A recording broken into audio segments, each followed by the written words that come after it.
Alright, so just got done pressure washing, trying to make this a little easier to work with. That and trying to create a little more natural rust, since apparently the competition we're building this for, or sparked the idea anyway, said we have too much paint on this thing, which that's probably the least of our concerns. That's pretty easy to fix. I have a grinder and we'll put something on there and get her all rusty.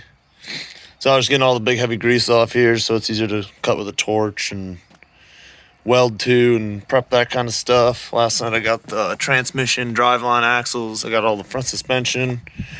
Just got all the demo work done. Got the inside all cleaned up. I pressure washed the inside. It was interesting. I've never pressure washed the inside of a car. Just trying to see how many different kinds of mold I can make in here. Fortunately in this video you can't smell the cancer, but it's a lot less than what it was.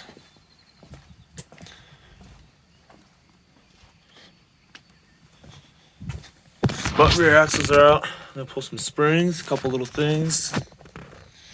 Moving along pretty good. So we got a little baby torch out. We are gonna cut this cross member out. A lot of the stuff we don't need. Just give us a blank slate. I'm gonna cut this front cross member out.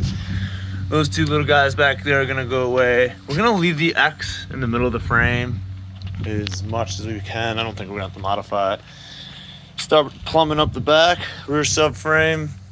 Started, actually lines up really well. So basically what we're gonna do is right about where this sway bar is, I gotta take the sway bar off, a couple of these bump stops, little devices that are still on here. So I'm gonna basically kind of see how they made a mark.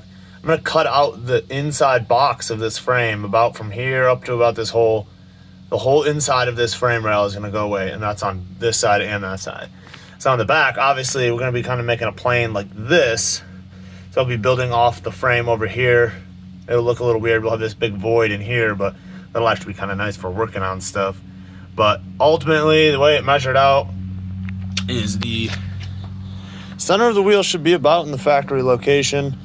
Maybe have to make a little clearance on the outside of the frame rail right about here for this upper control arm here. Maybe that's like extreme movements. We'll see what kind of happens there. And then the other one that's not shown here is we have the shock bolts to that knuckle. We're actually going to pop that guy up through here where the springs used to mount. I'm going to go in there. They'll actually come out right in this area.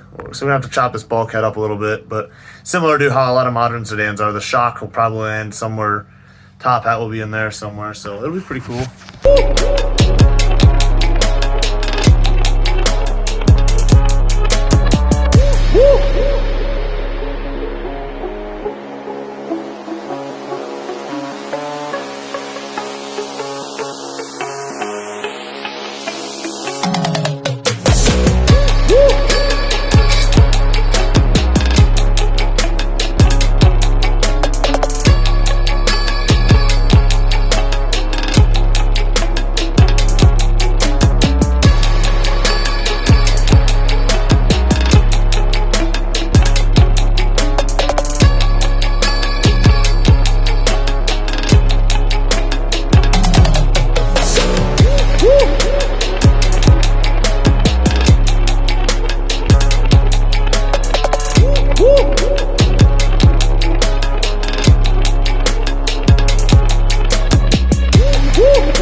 Woo!